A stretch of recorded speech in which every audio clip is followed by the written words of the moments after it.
Okay. What up, legends? We're back with another podcast. Today, we've got Derek Guetter, ATV Big Air Tour owner, operator, rider, longtime friend of both of us in FMX, and stoked to have you on, Derek. Yeah, pumped to be on this. You guys have been doing lots of good stuff with FMX Legends, so it's pretty sweet to see. Thanks, Thank you, man. man.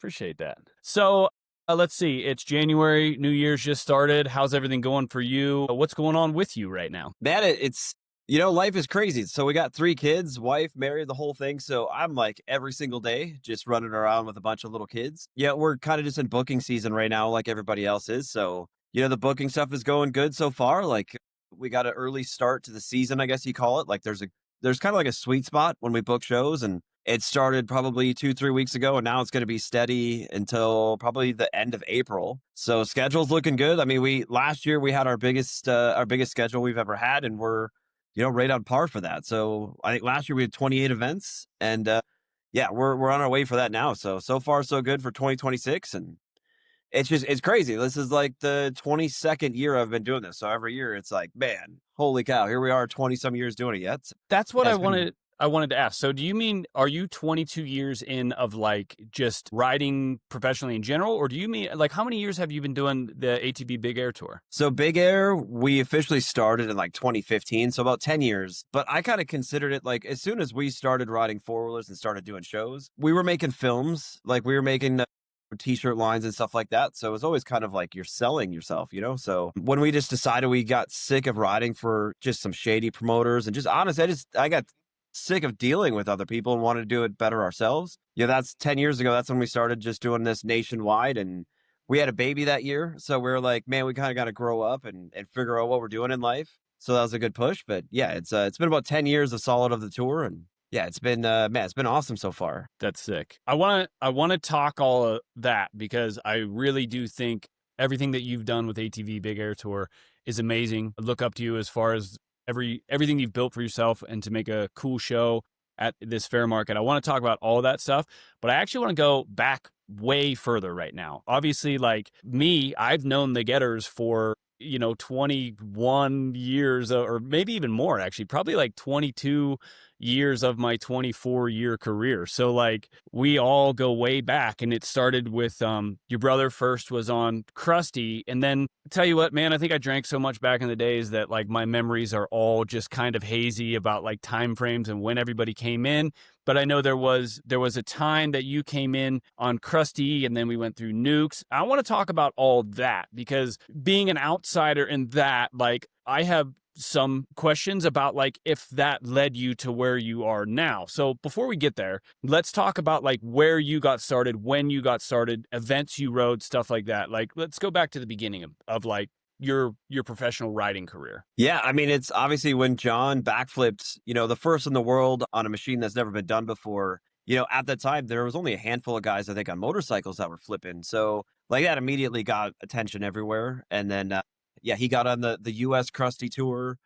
And then the following winter is when we started the New Zealand and Australia Krusty Tour. Man, I was actually just thinking back of like, when did we really get started? It was cool because I kind of got the lucky side of like getting into all this stuff. My brother was the first person to roll the backflip. I was his younger brother. I was hyping him up everywhere we go. So like I got to ride a lot of shows because of John. So, it kind of just worked out that we were brothers. We were only kind of like the only brothers that were doing this kind of thing, especially on four-wheelers. So that worked out really well. But I remember our first big break was in Tucson, Arizona. We got to do a show with the Metal Militia. And that was like, that's right when we first started our company. And we're just like, hey, man, this is our big shot. We're going to kick ass. Well, that was my first time that I ever rode to a mobile landing. I cased it, got a helicopter, life flighted out of there. And we just saw our opportunity just like, oh my God, this sucks. Like, what a bummer. And then, I'm not even joking. Like probably like a month or two later, Krusty called. And they're like, hey, do you guys want to go on this crazy tour? And John's prior flip to that was under rotating a backflip. So when we went to New Zealand for Krusty,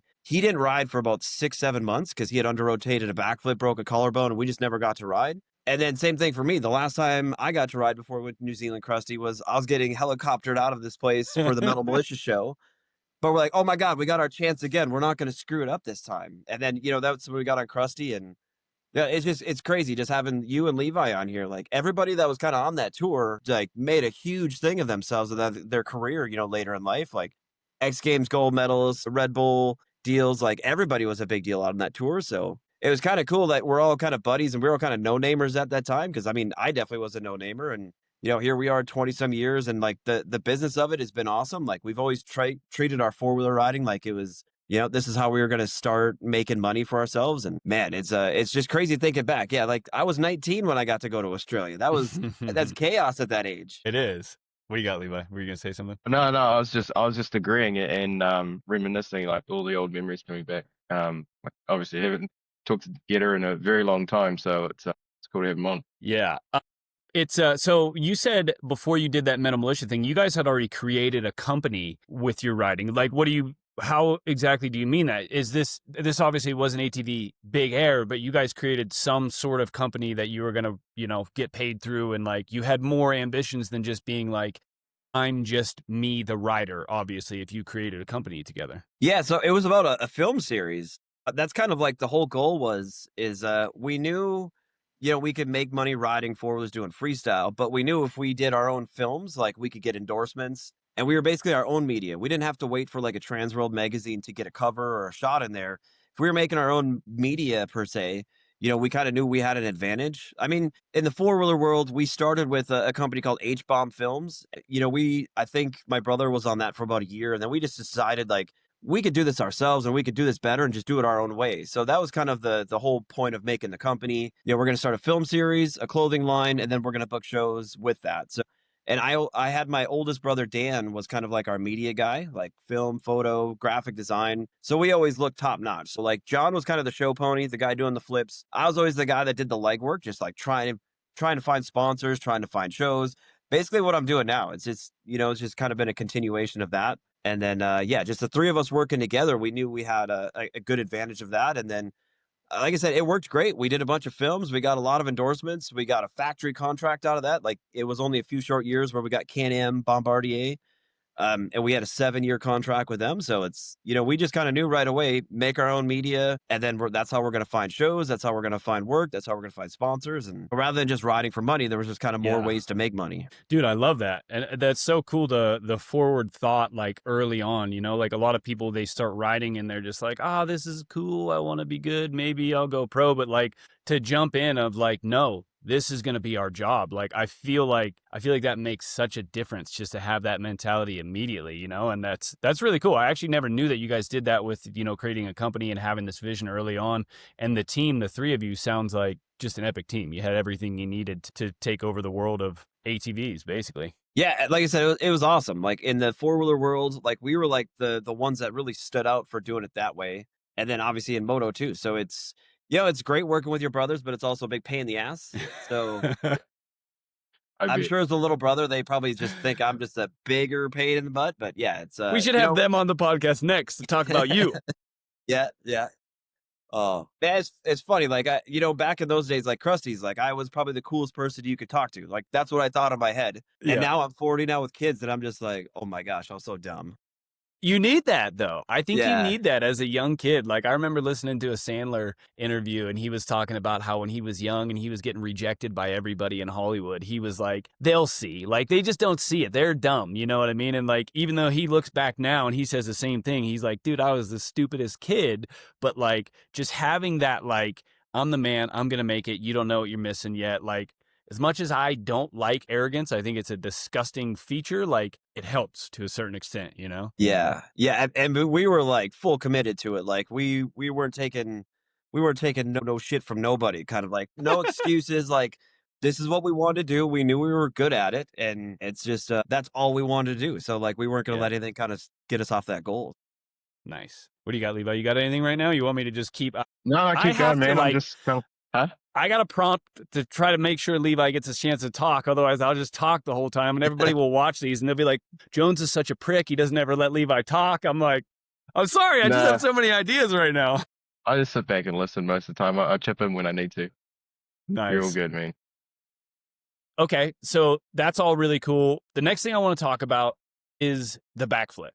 So on Krusty, you weren't required to backflip on those. Big Bro did all the heavy lifting on the backflip side of it. And then I believe it was nukes when you started flipping, right? So like, tell me about how that came about. Tell me everything about that, because I remember a certain side of it as well, and I want to know what your thoughts are on those days. Yeah, so like Krusty's, that's when John was literally the only one flipping four-wheelers, because I mean, even for I think maybe a year or two after that, I don't think anybody did. And then yeah, Nuclear Cowboys, when that came, that was 2009. And basically that summer, Wallenbeck hit me up and he's like, man, if you can flip, the job's yours. Cause he's like, you're the best one out there. And he's like, honestly, you're just the easiest to deal with. So Well, and just to go over that too, like, yeah, I remember when you showed up to ride, like when you weren't flipping, like you had great tricks. All your style, your tricks, your everything was great. You just didn't have the flip. So I never knew he said that either, but that's cool, right? Like add the flip to your package and you got literally everything we need. yeah, and honestly, at that point,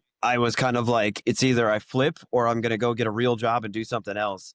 Because obviously, when you're flipping, you can make a lot more money. So like, they offered the money, and then they told me who's going to be on the tour, and it's like, man, I am not going to let that slip away. So man, that whole kind of getting out to California and doing Nuclear Cowboys at the time, like that was so stressful because I just learned to flip like I think 3 weeks before rehearsals started, and I mean I was doing my work in the foam pit, but I think I'd maybe done like maybe 20 flips. I'd landed 20 flips and then went to LA and then started doing that, and then they had a completely different takeoff ramp, which I'm already freaking out. So I'm like, oh, this sucks.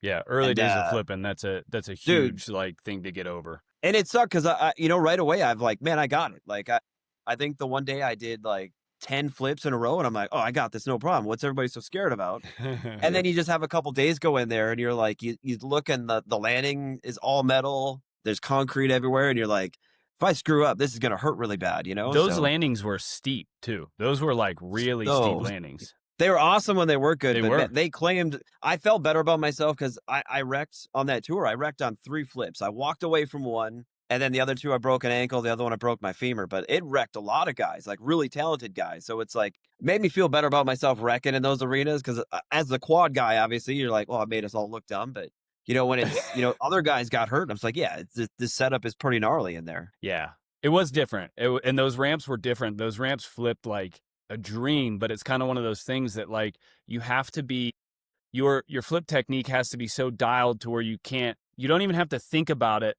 That way you can like feel the differences of the ramp and be able to take advantage of that. When you're like early days flipping, it's like it's all survival mode, like you have to do the exact same thing and have the exact same feel until the feel, so it's like even though those were great, I could totally see how like that would be so hard going to that. Dude, it's scary too because 4-wheelers are so damn slow. Are they? So I've got a CRF 450 in my 4-wheeler now. Like we take them out of a dirt bike and put it in there. Night and day difference. If I'd had something like that back in those days in those tight arenas where I could leave it in second gear, turn the corner, and just have plenty there. Like I remember hitting those ramps as fast as I could, clicking third gear out of the corner, and then having to line up and pull. And everything about that just sucked. Yeah, but man, no way. Whatever, it made it work. I never realized I wasn't gonna make an excuse. Sorry, I never realized they were that slow. Like that, you need to do engine swaps and stuff. They kind of detuned 4-wheelers because I mean, if you did have a CRF and a 4-wheeler, so many people are gonna get even more hurt because like. Yeah, it's true. A rocket ship compared to what we used to ride. So yeah, they say 450, but they're not. Like they're not even close. Like you just don't have. When you hit the dirt bike, like in second gear, you can go like 90 feet. Well, on my 4-wheeler, I've got to get a lot of momentum to get up to that 90 feet. Like you don't have that immediate wheel going. And then we have small tires compared to a bigger dirt bike tire. Like so many things work against you, but that's what you're on a 4-wheeler. You guys have to modify them. No, go ahead, Levi. I was just saying, you guys have to modify them so much to actually. Like just even jump them. I just remember watching you turn up to an event and like we'd all have our bikes done in a couple hours and you guys would be a day or day and a half in or something like that. It took forever. Yeah, the crusty ones, like when we were on Yamahas back then, like the Can-Ams we're on now are a lot better than that.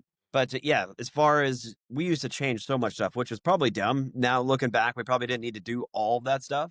But yeah, the motor wise, like the power wise, like when Langus and Rogers flip now, like they've got so much more horsepower, usable horsepower than what we had before. But yeah. And they're running 450 motors on their quads? Well, so Langus he's got a hybrid, he's got the CRF, but the new Yamahas are probably just fine. And it didn't help that I'm like 150 pounds wet and not super tall. Like, it's like it just Yeah. took a lot more getting it right for me to flip. So Flipping's one of those things too that if you have any, I believe if you have any slip ups within like your first couple years, like it's just going to live with you forever. It's so hard to overcome that and ever get to the point after that. I mean, just from what I've seen with other guys, I was lucky. I made it years and years and years. So I had even any crash at all on a flip.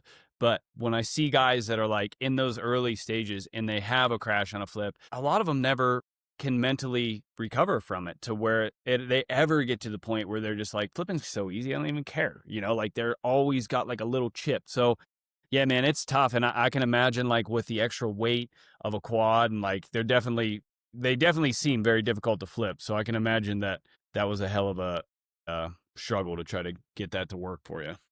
I think it was honestly, it was good right away because I was always so nervous to do them. Like I just paid attention. I think by the time we got on the year 3 of Nuclear Cowboys, like I wouldn't be nervous because I'd been doing it for a few years, but now I'm like halfway upside down. I'm like, oh crap, I'm flipping right now. Like I almost liked it better when I was scared because I felt like I was like paying attention more and just really giving her. And then there'd be some times where I'm just like, I got to flip now. Like I feel like I should be like spazzing a little bit more or something, Like That's man, interesting. I went through so many crazy routines of like just getting myself to flip so many times, and I wasn't the best flipper, but I'm like, man, I'm going for it. So whatever. Yeah. So was it year 3 of nukes? How many years did they do nukes, by the way? I think 4? I think they maybe did 5 years. 5. Okay. I was on the first 3. Yeah.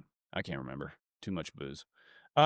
So year 3, was that the one where you under rotated and broke your femur? Yeah, and that was the one that kind of scared me. So the bad thing about crashing on a flip sucked because I'm like, well, I'm probably not going to flip again because I broke my femur, got a bunch of nerve damage, and like kind of woke me up. I'm like, if I keep doing this, I'm going to kill myself. So from there, after like crash that year, I'm just like, I don't want to do this anymore. My wife was, like I basically was knocked unconscious. So she's like, it's scary as hell when your partner doesn't even recognize you when you wake up from situations like that. So that kind of pushed us into, well, I'm going to make another film again. So we started making the film. So I made Butter that following year. And then I just kind of decided I was done flipping. And then was really just about to hang things up. And then I got a call to be in a Hollywood movie. And then the year after that, we started doing the tour again. So it's like things just kind of picked back up. Like I said, we had this company just to try to get discovered more than just riding the freestyle. So all those kind of things just kind of progressively put us to the next thing. And yeah, I guess that's what my question was, and it sounds like it's maybe not direct, but obviously like that crash on nukes is kind of what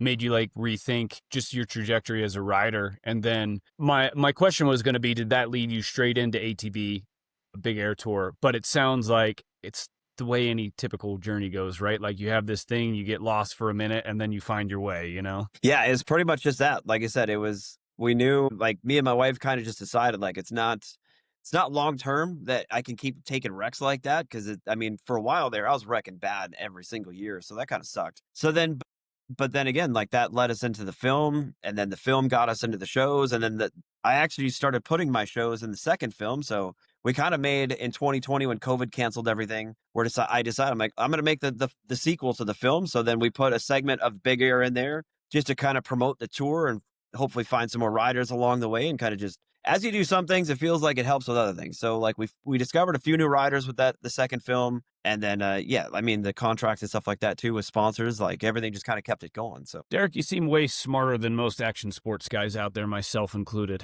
Congratulations. Yeah.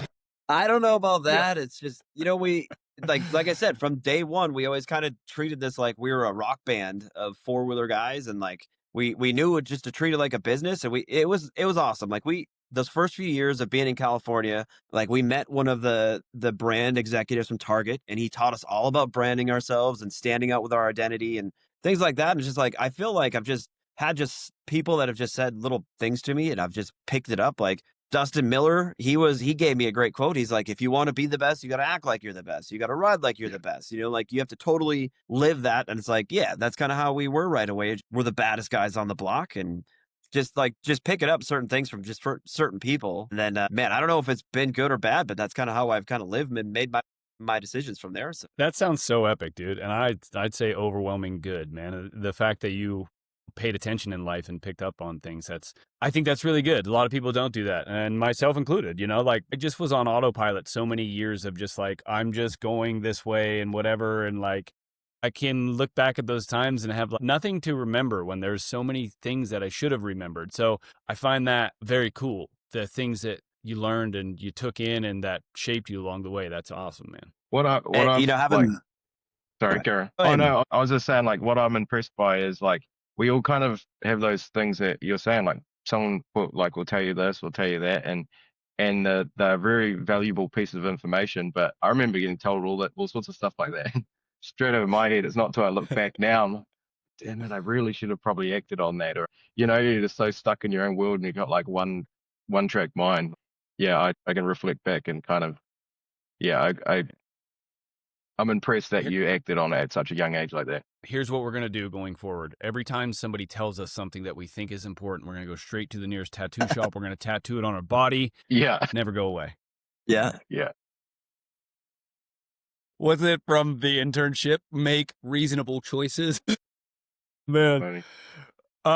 Anyways, back on topic. So, side note, before I get back on topic, speaking of the Getters and Rock Band, it was actually your brother John that introduced me to Guitar Hero, which I fell in a deep, deep hole of for numerous years, dude. I couldn't go anywhere without getting a Guitar Hero fix in.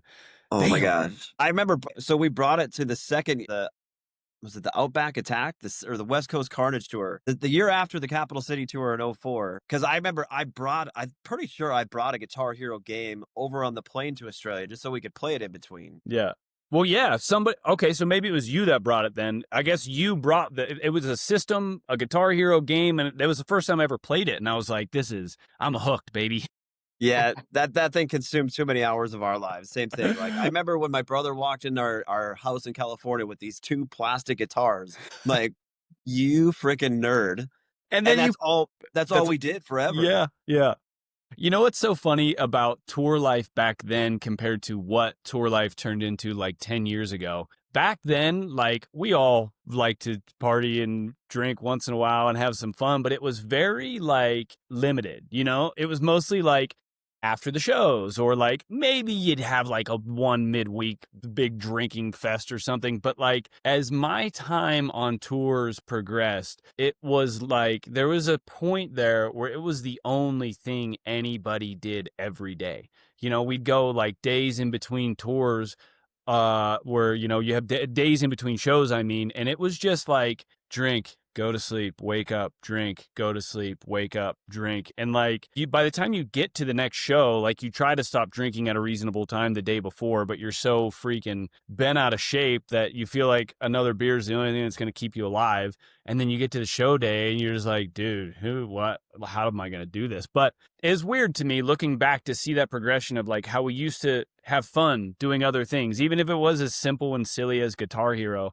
And then I don't know what it was, but something happened, especially like a couple years into Nukes, you know, certain guys that were on tour that they were animals. And like, I don't know if we were all just trying to keep up with them or what happened, but like something happened around like year 2 or 3 of Nukes where it was just like, okay, the only thing we do now is drink. Yeah. Krusty's was crazy because they were promoting us to party. Like the show was a party. So in between, it's like that. I thought that was the craziest experience because me and John, like for one, we were just like, I can't believe we're on the Krusty tour. And then for 2, it's like I was legal to drink. I wasn't legal to drink back home. And it's like, you're hanging out with the OG Krusty guys. Like, yeah. You didn't really get to just have a beer. They're handing you a bottle of Jack Daniels. And like, I feel like that was my core memory of New Zealand is Dana Nicholson saying, if you want to hang out with us, here's a bottle of Jack Daniels. And I'm like, I've never really had whiskey before, so here we go. But like, even back then though, do you remember like, cause we were doing one show a week back then on most tours. Do you remember like the whole week being a blur? Cause I don't remember that. Like I said, I remember a couple times maybe, but like still within a certain level of moderation, which I think year 3, 4 of Nukes completely went out the window. Yeah. You know, it's kind of crazy because if you think of it, it's like we're kind of like the Motley Crue touring back then. Like you had a huge group of people. And I mean, we had, 5, 6 days off in between. We were always just looking for trouble, you know, like it was it was pretty fun. Like I said, you don't get tired at 19, so No. took full advantage Mm. of that whole scenario there. But yeah, I mean, you know, even just like nukes, it was fun with nukes because we didn't really have to go far. Like we had so many different people there, and like there was probably what 14 riders and Mickey Diamond. Like we Mm. just want to sit at the hotel bar and just Yeah. tell stories. Like that was awesome. Like we Yeah. already had the party there. Mm. That was the season of hotel bars. I remember that. Yeah, hotel. I love the hotel bars. Like that was sweet. Do you think it's like as you get older and a bit more like experience with it, it's just gets boring? So it's like, what else to do? That's what I found. It's like I could not go on tour and sit around. Like I can't stay still or not work or do something. So it's like when I go on tour, it's like, well, when I did, it was so boring that was the only thing I could possibly do the past time. Like I could sit on my laptop and try to do some work and stuff, but it's not very. Yeah, for me, that was the biggest thing. I just got bored. Yeah. I think the boredom has a lot to do with it because, like, even now, touring now, not drinking or doing anything anymore, like, yeah, it gets pretty fucking boring sometimes. But, like, the boredom, and another thing I think about it was, like, there was a certain time when we were at X Fighters for a week, you know, and it was like practice every day and then into qualifiers and into finals. Like, I don't remember ever drinking during the week at that, but it's like we were That's so, right. for me at least, like so focused on like the goal, which was your competitive career. And for me, as soon as like the competitive career slowed down or I stopped being as competitive and I could kind of skate through my riding a little more, then it was like the drinking picked up, right? So if I had something really important to do, it would Mm. minimize the drinking. But if I didn't have something I thought was like really important or required like all of my brain power, then it was easy to be like, let's get bombed. Yeah. Yeah, that's probably like when I started flipping on nukes. Like I would drink after, but no way the night before. Like I made sure I was in good shape for. When I did Krusty, when you're not flipping, yeah, you can almost do it in your sleep per se. But yeah, with the flipping part, hell no, I never. So that's what I was always crazy about when we did Masters of Dirt in Europe is you do the show and then they have the after party. Well, there's a show the next day and everybody goes hard, like for all those years, we went over to MOD. It's like that was like, I just thought borderline insane because it was like 1, 2 in the morning. We finished the show and like, that was my first time I flipped in Europe. And I got to flip again in another, 10 hours from now. And I'm like, what the hell are we doing here? Yeah. But some of those guys that's how they lived. It's just like, Yeah. man, they party all night, skate through that. And me and my brother was like, oh my God, this is too much. Yeah, that started for me on nukes too, like the party in the night before. That was definitely like me. I remember me and Mason would fly in straight to the hotel bar, booze it up. We did that the first year, but we did it pretty lightly the first year, and then like every year it just kind of grew. It was like a monster that kept getting bigger and bigger. And then it was like I'd do shows in Pittsburgh, my hometown, and I'd stay at my sister and brother-in-law's house, and everybody would come there after the show the first night, and we'd party till 5 or 6 in the morning, and then we'd practices at 10 o'clock the next day, and it was rough, but Yeah. I wasn't, not proud of that, but that happened. Man, that was that era. Like that's kind of, and I feel like like I said, on Krusty, it was kind of expected out of you to be able to party like that. And then that's how you get initiated into the demons, The diamonds. be on that tour. Yeah. So going back to ATV Big Air Tour, like I want to talk about COVID because I remember talking to you in like during COVID. I think during COVID is when I really started like thinking like, what the fuck am I gonna do? Like how this riding thing just shit the bed on me this year, and like it kind of made me feel like everything I had built just with riding was like not on stable ground.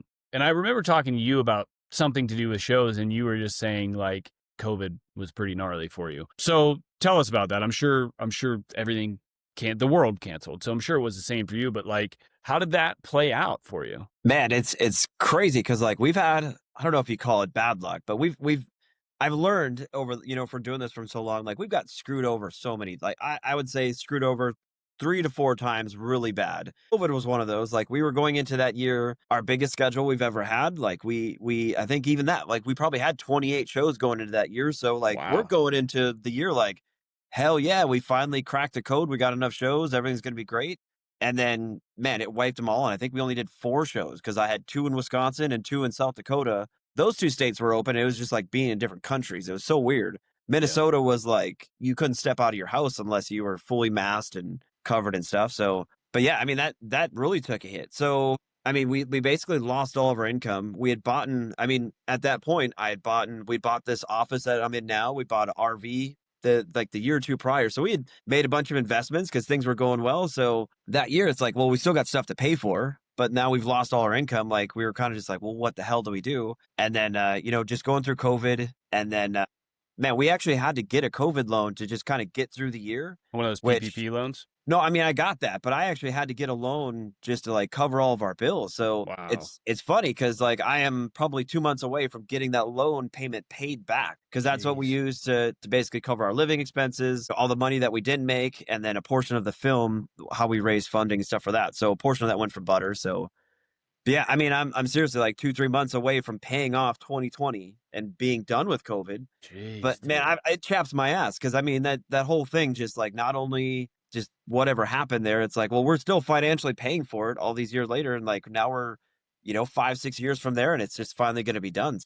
What was it like in the years after that? So like did the connections that you had made and the shows that you had booked, as soon as things started opening back up, did they come right back to you, or was it almost like resetting back to like an earlier point in time where you're back down to like 10 shows a year or something like that? Yeah, I mean, it kind of just put everybody's guard up a lot more. And then not only that, like we went into 2020, had all these shows booked. We take show deposits. All those shows deposits came in. So we had a little bit of money, but not much. So then we went into 2021 with doing those shows minus the deposit money. So you're doing it for less money the next year. So it took 2021, 2022, probably about 2023 is probably when it started picking back up again. And like, it just sucked. Like all that work that we've done prior to 2020 and just saving up money and having something to show for it, like that, we literally just drained that down to nil and had to start over. So it just kind of sucked. I mean, just poor timing on some things that's, you can't control that. And then, after COVID happened, we released my film,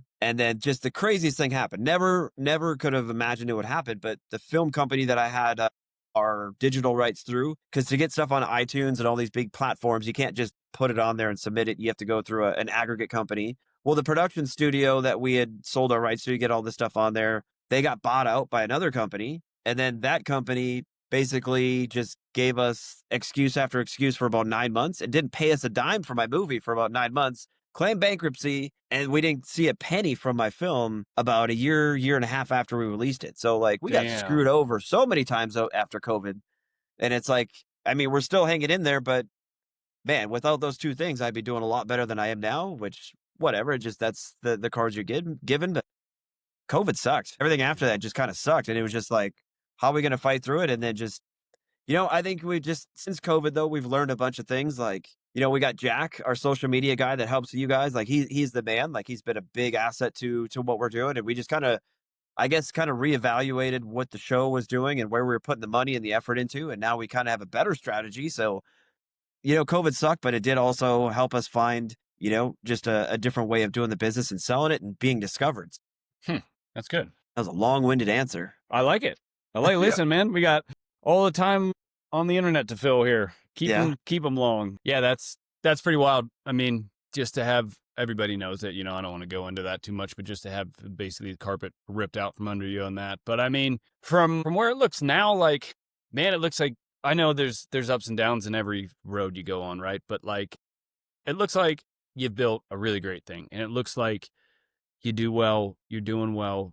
I enjoy writing your show. There's very few fair shows I actually enjoy writing, just because of most of the time the level of effort that the people that do them put in. You're one of the ones I enjoy writing because you do put effort in and make sure the show's good, and the crowd is getting what they should be getting and all that. So like, yeah, I mean, COVID sucked. It was a kick in the balls, but like, dude, you're kicking ass. Like, I got a lot of respect for what you're doing with the big air stuff, and you're doing it well. One thing I think sorry. Nope, go ahead. All good.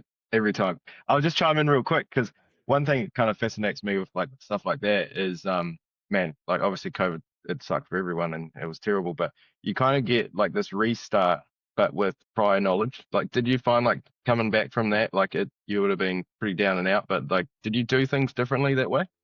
Yeah, like I said, we kind of just like, it was a good kind of like midlife crisis, I guess you could probably call it, of like, is that I mean, things were going well, but this just kind of changed our focus on like, when we're going to these events, like what do they get out of it from us being there other than just, entertaining the crowd there? So I don't know. I think it helped us discover, like, I feel like us as ATV Big Air Tour, the show was awesome. I've got a great crew. Everything's like a well-oiled machine and it's awesome, but that's not even the best part. Like after the event is done for the next couple months, like our social media strategy of just like, I feel like when events have us, we do so much like branding for them as like, we're a national touring event. That's one thing, but like I think we're like a top level one. Cause like we try to like look at all the fine details. So after the event is done, our social media, like just the publicity that these events get after it's done, I've had so many of our clients just say like, we had no idea your social media was so good. But that's kind of where we put so much of our effort now is into the social media side of it. Like whether we had 1,000 people at the show, that's one thing, but everybody online that didn't get to see it is going to know that we were there. So I feel like after COVID happened, like we really started putting way more attention into social media and being visible. And we don't do anything unless there's a photo or video getting taken. Otherwise, you're kind of just wasting your time. So I feel like that was maybe one big thing that we discovered. I mean, as a film company, we always filmed everything from the get-go. So we kind of already had that. But now we kind of knew just like all of our shows, everything we're doing, film it and put it online. And if you're not doing that, you're kind of just leaving some stuff on the table. So Yeah. Interesting. Jack is the man. And I know we've talked a little bit about like the stuff he's done to help you guys with your socials. And I mean, that's a big part of it, right? Like I think the Instagram and the Facebook they're both over $100,000 each. I think our Instagram's tougher. I think our Instagram is just under 30,000 and then Facebook's like 130,000. Yep. Yeah, something like that. So yeah, that's good, man. And it does a lot for you, right? Like the people that are booking the events see that and they can just look at a number and they can go, oh, he's the real deal. You know what I mean? And sure, people could be buying that number, but like you're not. But it's funny how that works where it matters to people when they see that. They go on your socials and they're like, damn, they got 100,000 followers, dude. They must be the real deal. And it just helps. I don't know. I think Jack's the man. He does great for us with our socials as well. And yeah, that's a big part of it to have nailed. It was cool because he was buddies with Langus. So we had hung out with him a few times. I'm like, I like the guy. Like, pretty cool to hang out with. He's sick on guitar. So we already had a bunch of things in common. And then obviously he came from sales. So when he already speaks the lingo. So like when we started doing stuff together, it just made things easy. Like we had so much film and so much photo of like content. All he had to do was just kind of like learn how we like portrayed it, and man, he took off with it. So yeah, Jack's been awesome. Like I refer him to everybody, like, outside of our industry, like you need to be present like that on social media. Yeah. You would think after years and years, we've had the internet and social media for so many years now, people would know that, but man, you have to consistently just hammer away at that. And it's painstaking. It is. And I don't want anything to do with it. So like having a guy like Jack who literally pays attention to every single detail is worth it. We should give him a full name job. What is it? It's Fowler Social Marketing. Is that his company name? Yeah, Fowler Social Marketing. Yeah. Mm-hmm. Yeah, he really is the man, like super helpful. It's great too. Like if you're the operator of the business, it's great to just like not have to spend your time on that because it's a lot of time, dude. It's like, oh, you got to respond to every message. You got to be posting daily. You need to be updating stories. You need to be interacting with other people's stories. Like, I don't want it. Yeah. Man, it's, it was crazy because I think Jack helped us grow from like, I think we were maybe 20 or 30,000.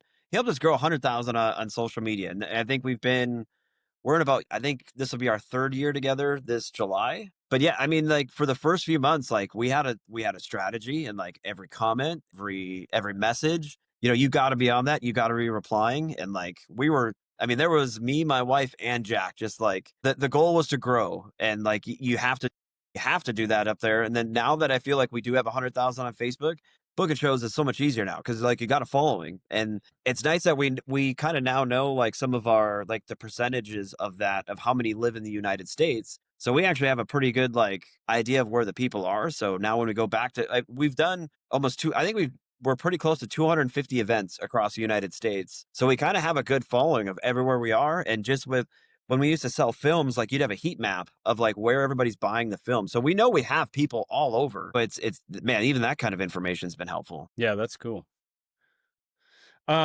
You do got a really cool crew. I think you said Jack and Langus were buddies, right? So the first time I rode for you recently was which one? Texas, right? Was it Texas? That was the With the Yeah, big the pool, the 2-day lagoon. one. Yeah, yeah, Yeah, yeah. yeah. Was that the first one? I think it was, huh? Yeah, because you did that one, and then you went to the Minnesota and then the Paris one with us. So Yeah. there's 3 that summer, I think. Yeah. Yeah. So you've got a really good crew of guys. Like I enjoy coming and being part of it with you guys, and like everything feels good when you go and ride your events. From like, you and Larissa are there, you run everything, and then your riders are they're just cool dudes who are down for the work, who are down for the cause, who are like, not entitled. They're solid guys. Like tell me how much of an impact that plays on the whole operation. Yeah, I mean, I couldn't really ask for a better team. All the guys now are kind of like, I guess you call them like our second gen, because the first generation was like my brother, Adam Thien, like it was the old crew, like we were still riding to steel landings. So we already had the tour established, the business was built. So like the guys that we have now kind of just stepped into a position that was already kind of going. It was awesome. Like all the guys we have now are super, super nice, super mellow. Like nobody's like overly flashy or just arrogant or like everybody. I'd consider them all like my best friends. And we kind of have this policy like if you want to be on this tour, leave your bullshit at home. Like you're here to do the job, and then once you got it, we treated this like a band. Like if you want the position's yours until you don't want it. So you never have to compete against somebody else to get your position in the show. And so I've kind of always stayed committed to my guys. Like I've even just like this last year, we had an incident. Langus crashed in practice on a flip, but he was going to flip the night show. Well, now that I didn't have my 4-wheeler flipper there, Nick flipped for the night show, and I paid them both to flip. Obviously, Langus didn't flip in the show, but I'm like, you know what? You wrecked your machine. Like, this is long term. Like, I'm going to pay you your full rate. What you didn't get to ride the show, but you're still getting paid in full. Nick's getting paid in full. If there's any ever reason where these guys don't want to ride or they don't feel comfortable or for whatever it is, I'm like, I don't care. I'm still going to pay you in full. Like, I've got if you're not comfortable to ride, like, I 100% will back you up. And, no harm, no foul kind of thing. So I've really kind of made it easy for the guys to feel comfortable in the position. Like once it's yours, you're always a big air rider until you screw it up or say you don't want to do this no more. Because I feel like for a lot of the guys, you can go into summer just like knowing you're going to make a shit ton of money in about 7-8 weeks. Like it's awesome. Like you don't have to worry about somebody else coming in to take your show pay. Like like I said, the mentality was we're a band. I want to stick with the same crew because everywhere we go, I don't want to have to tell you the same thing over and over. And now when we rock up to an event, it's like I tell you what time I want you there, and everybody knows what to do. It's like we've just fine-tuned the whole process of getting the show floor out, loading, unloading, knowing what to do in the show. Like everything about that, we've just done it so many times now. Like it's so easy doing it with the crew. And that's so important because like those days are hectic when it's kind of like nobody really knows their job. You're all kind of figuring out, like when I do my shows and it's pretty new for me, it's like it's a long fucking day and it's a busy day, dude. And it's because you're walking people through stuff. You're trying to like delegate tasks to people while doing tasks as well. And it's a lot. So like having a crew that knows is super important. And another thing that's interesting about that is, how you said the job is yours until you don't want it or until you really fuck up. But it's good that you have so many shows that like it's hard if you don't have enough shows, right, for guys to where they're like, listen, I want to be your guy, but like 10 shows over 4 months, like that's not going to sustain me. So like coming in at 28 shows over a fair season, especially on the, Midwest, which is probably a shorter summer than we got out here and on the West Coast, but it's hard to pass that up. Like there's probably a lot of guys that struggle with scheduling because they have X amount of shows and their guys need X amount of shows to survive. So they've got to work with other promoters and they've got to manage their schedule. Like that would be the ideal ticket for everybody, is if like the guy I want to ride for has enough shows that I can just ride for him. Like that's the way to do it. And honestly, that's what we wanted. Like I want to get enough where my guys don't go anywhere else. They can if they want out of season. I don't care about that. But from June to October, like I really would prefer my guys don't do any other shows because we have enough. Yeah. I mean, if you want to just double up and really hustle, go for it. I don't care about that. But yeah, like you said, when you have enough dates, because I mean, we didn't always have this many shows and we were in that same boat. Like you don't have enough shows. It's kind of hard to like just stay loyal to one guy or everybody stay loyal to us. So yeah, once we got over that 20 events, and then it just works out nice too, because the guys that are on the show, like Langus, Rogers, they both have like kind of like full-time jobs that they get paid time off. So when they're like taking vacation days, well, they're making more money riding their four-wheeler. So it kind of works out good with this crew because everybody kind of has their own life, and then they can do this, kind of put it in there, and they're making bonus money. Like this, I know, like Yeah. this is how like Nick paid for a bathroom remodel in just a couple weeks just because he just rode our tour, and it's like that's awesome. Like you didn't have to do anything crazy outside of going to work your 9 to 5. And then on the weekends or during the weekdays when you get time off, like go make some more money riding your four-wheeler. Like that, how much better could you ask? I wish I would have had that right away starting. So that's kind of like where we kind of wanted to go with it. Yeah. Nice. Levi, big talker today. You got anything? Nah, sorry, man. I'm just sitting back having a listen. Sorry, just checking over some of my notes of things that I wanted to talk to you about. Yeah, that's epic, man. Like I said, you've done a great job. So like this year, you said right now you're planning for your shows, going to hit about the same number that you've been at. What's in store for the future? Is it going to be, fair shows, holding down fair shows? Is it going to change to something else? Like what do you have in mind for your future from here on out? So, I mean, I think we're probably committed to doing the tour for at least another 5 years. Like, we've got a good reputation in the fair industry. We know that as long as we just keep nurturing that and just keeping that ball rolling and just, not letting any little mistakes or anything fall through the cracks, like the tour is going to do fine for the next 5 years. We've been meeting with some people about actually just kind of having like a home base. It's in a more touristy area, about like actually it's going to be like an off-road park of a bunch of different things happening. And then there's going to be a few of my guys. We're kind of just playing around with just doing like a residency at this location. So it will be cool if it works out, because it's basically just going to be like a go-kart track for like razors and dirt bikes and four-wheelers with a bunch of show stuff flying through there. So down the road, we're kind of like looking at now of like, how can we be more of like a Disney World, but people come to us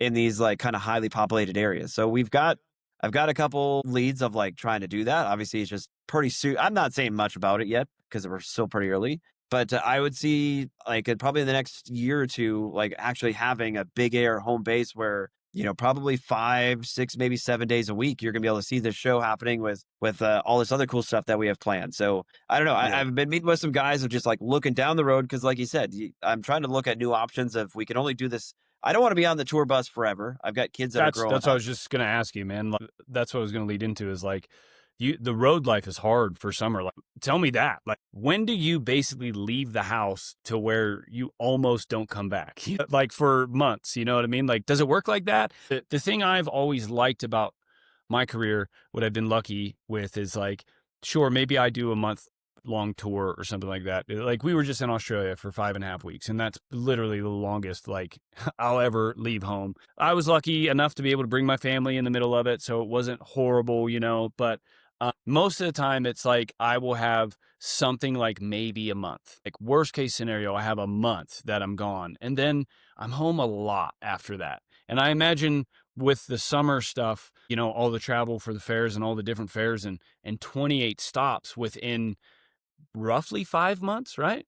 Yeah, just under. Yeah, so it's some of the whole month of July we're pretty much gone. I think I like maybe 3, 4, maybe 5 nights at home in my bed if you're lucky. But it's again like I'll say I'm spoiled now because we got an RV, like a driving diesel pusher. Like that thing has been a game changer. Just for if it was just me and maybe my wife, we'd be fine. But now that I got kids on the road with us, there's absolutely no way I want to travel unless I have my RV with me with the kids, because there's just too many moving things and moving parts. And like, I seriously hate staying in hotel rooms now. If I could just stay in my RV, I'd much rather do it.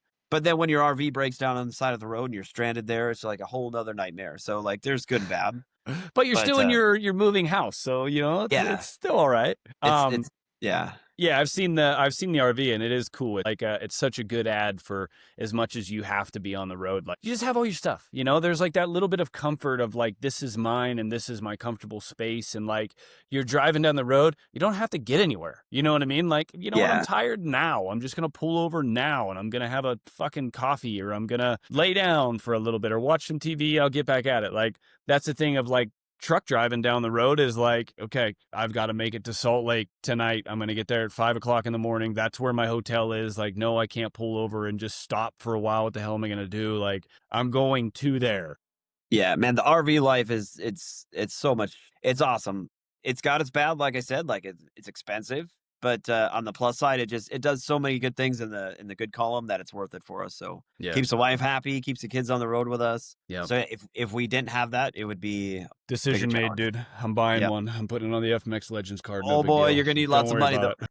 Do it. So like, man, I've like probably just in repairs, like I've had my RV for probably 7-8 years, and I've probably put $30,000-$40,000 in just fixing the damn thing, and it's still Yeah. not fixed. That's not horrible. I think you said you got a pretty good deal on that thing too for what Oh, it yeah. was. And over Scooped it 7 up at years, the- like, Yeah, scooped it up at like the best price you could probably get. You can't buy them for that price anymore. yeah, just work that into the budget. Yeah. RV repairs and every show budget just a little bit, right? Exactly. I'm like, screw it, make the company pay for it. That's what I tell my wife. That's right. Exactly. Levi, you got anything else? Because I went through my questions and just wanted to make sure I didn't hang up Yeah, on Derek nah, here before No, you said anything. you pretty much covered everything pretty well. I've just been sitting back, kind of listening, catching up, and reminiscing mostly. Well, I'm sorry, Levi. I fucking talk too much on these things. I'm gonna work on this. I'm gonna get a Oh, you're all good. I probably don't mouth talk cover or enough. something. It's the complete opposite. Well, Derek, All do you good. got anything that you wanted to mention just about old times, new times, Big Air, where you're going, what you're doing, how people can contact you? You got anything at all you want to say before we close this one down today? Man, it's like, I don't know. It's been really cool. Just like, man, I've known you for so long. Like you did our first ever or our second ever Redwood show, which is that was 2006. So like it's really fun that we're all still doing this, you know, like it's like Bilko, Cam, Matto, like all of us that were on that Krusty tour. It's like so sick that we all made big careers out of it. And it's cool that we all stayed friends. Like it's cool seeing Levi, man. I haven't seen you since, I mean, I saw you at X Fighters, but I was just like the peon in the crowd. So like after the Demons was done, I was just kind of like back to being in the fan section again. It's funny. I've been sitting here and I'm like thinking about like listening to you and Adam catch up and stuff. And obviously we spent that time together on tour, but there was that real disparity because I was 12 or 13 years old, and my fun time on tour was turning up and riding the show. You guys were out partying and doing all that stuff. I'm like, yeah. I don't know any of these stories you're talking about. I got to know like obviously what touring is about in my later years, but yeah, in the first years it was just see you guys during the day and you'd be hungover and hanging out. Yeah. That's fun. Well, I agree, man. I think it's really cool. You know, I love to see, looking back on it now, you know, it's been, like you said, over 20 years that we've all been in this world. And I like looking back on remembering this stuff and then seeing like the different paths that people have taken to get them somewhere still in this sport. You know, like I think it's cool. Despite the adversity, like you kept powering forward. And like I said, man, I've rode a lot of shit for a lot of people. And like you're one of the few guys left in America that runs a deal like this that I actually want to ride for. You know, I'm getting to the point where other guys call me and I'm like, don't think I can be bothered. Congratulations. I'm stoked for you. I love what you're doing and I'm happy you're still out there doing it, man. Yeah, and likewise to you guys. Like I think FMX Legends is like that's what you need to keep people in the sport, and like you know you get to share some of that passion that you've had for the last 20 years. It was the same kind of motto when we were making films. Like we just want to share what we're doing with more people to grow more people, and you know by doing this Legends, man, I guarantee you're gonna find you'll find more riders and promoters that want to do it stuff. Like that's how things have always been great for us. So. You do one thing and it leads to another. Definitely. Absolutely. Hell yeah, Derek. Well, when I hang up, just don't click anything yet. But we appreciate you coming on with us today. I had a hell of a time catching up. I really enjoyed it. And we will see you around, man. Sounds good. Thank you, dudes. See you later.